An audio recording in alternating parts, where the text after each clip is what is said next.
Corporal William Hayes. William, a 26-year-old British soldier, woke before sunrise on April 22, 1915.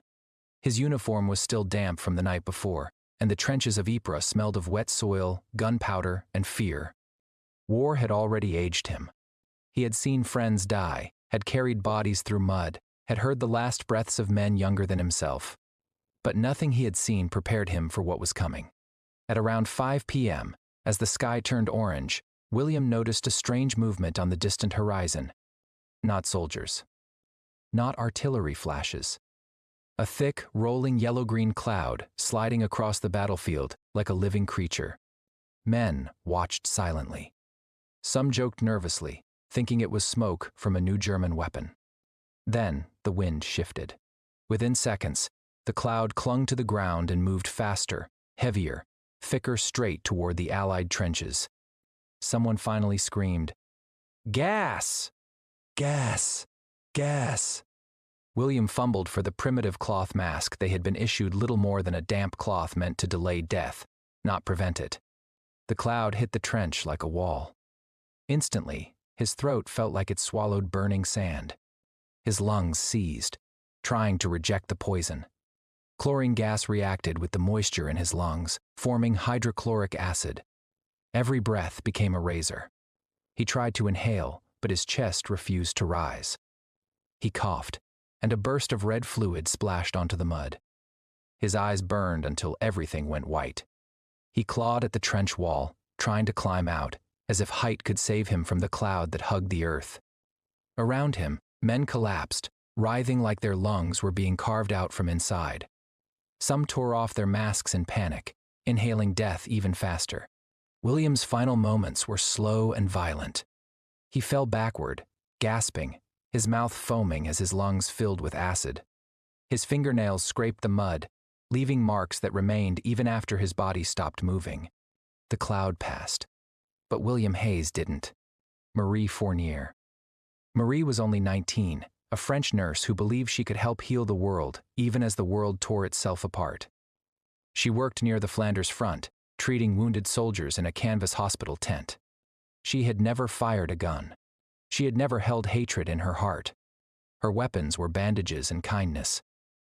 On a cold morning in 1917, she stepped outside to wash blood-stained sheets.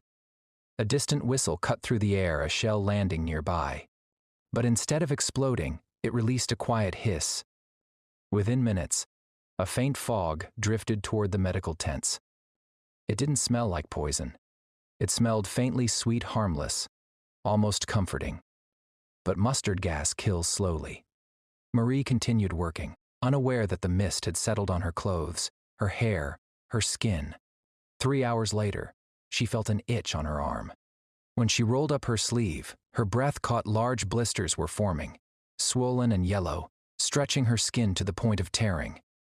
Her eyes began to sting. Tears streamed down her face uncontrollably. Everything turned blurry. She tried to call for help, but her voice cracked, her throat was burning.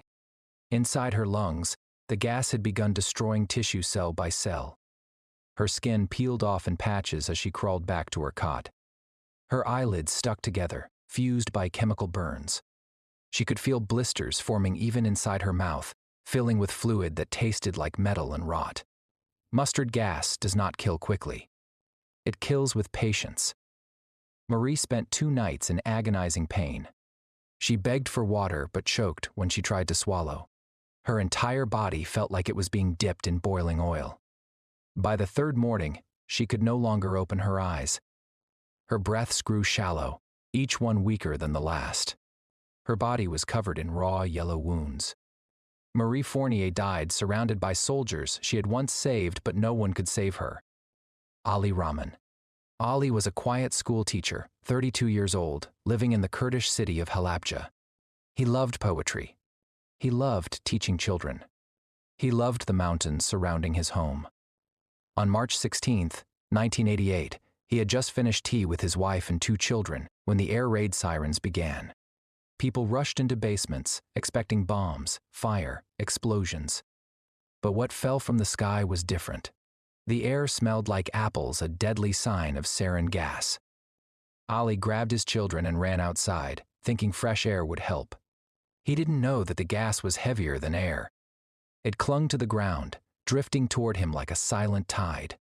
His youngest daughter, Layla, was the first to collapse. Her tiny body convulsed violently, her limbs jerking as if electricity was passing through her bones. Foam spilled from her lips as her eyes rolled back. Ali lifted her, screaming her name, but his own muscles began to tighten. His fingers curled inward, locking in place. He fell to his knees, still clutching his daughter. His son coughed uncontrollably, his chest rising and falling in brutal spasms. His wife gasped for air, her throat closing as if being crushed by invisible hands. Nerve agents shut down the body's ability to control muscles. Every muscle contracts, including the diaphragm, including the lungs, including the heart. Ali felt like a giant weight was pressing on his chest. His vision blurred into white, then black spots. His ears rang. His legs kicked involuntarily. He reached for his wife's hand, but his muscles stiffened mid-movement. He couldn't cry, couldn't speak, couldn't breathe. His children lay beside him, still twitching, their bodies frozen in shapes no human body should make. Ali Rahman died with the family he loved, all of them, victims of a weapon designed to erase life in minutes. Hiro Tanaka. Hiro was an ordinary office worker, gentle, polite, carrying a small packed lunch his wife made every morning. On March 20th, 1995, he boarded the crowded Tokyo subway as usual. The train smelled like perfume, sweat, and newspapers, a normal morning. He didn't notice the man with the newspaper-wrapped bag. He didn't notice the man stabbing the bag with an umbrella. He didn't notice the clear liquid seeping onto the train floor. Then people started coughing. Hiro felt a sharp stab behind his eyes. His vision blurred. His muscles trembled. He grabbed the handrail, but his fingers refused to close. He tried to inhale, but his lungs were locked. Sarin gas works fast. Hiro dropped to his knees as the train plunged into chaos. People collapsed around him, twitching, shaking violently, hitting the floor like dominoes. His jaw clenched so hard he thought his teeth would shatter. His chest felt like it was trapped in a vice. He tried to speak, but only foam came out. He crawled toward the door, leaving streaks of saliva and tears behind him. Every movement was a battle against his own body. His heart pounded rapidly, then suddenly slowed. Hiro collapsed near the exit, his face pale, his breathing shallow. He stared at the ceiling tiles, watching them blur and distort as his pupils shrank. He thought of his children. He thought of going home. He never made it. Hiro Tanaka died on a station platform, surrounded by strangers who couldn't save themselves, let alone him. Riyam Hassan, 9-year-old Riyam, slept beside her mother when the rockets fell. It was August 21, 2013, and Ghouta and the world outside was already ruined by war. Before dawn, people heard no explosions. Just a dull thump, then silence. Riyam opened her eyes, confused. She felt cold, even though the air was warm. Her mother lifted her, shouting for her family to move downstairs. But the stairway was already filled with gas. Riyam's fingers curled inward. She tried to breathe, but her lungs refused. Her small chest trembled, spasmed. Her mother wiped her daughter's face, crying, but she too began choking. Her legs gave out first.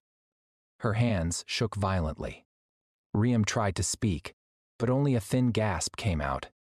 Her muscles locked so tightly that her spine arched off the ground. Her vision dimmed. Her heart raced, then slowed dangerously. She reached for her mother, but the nerve gas froze her arms mid-air.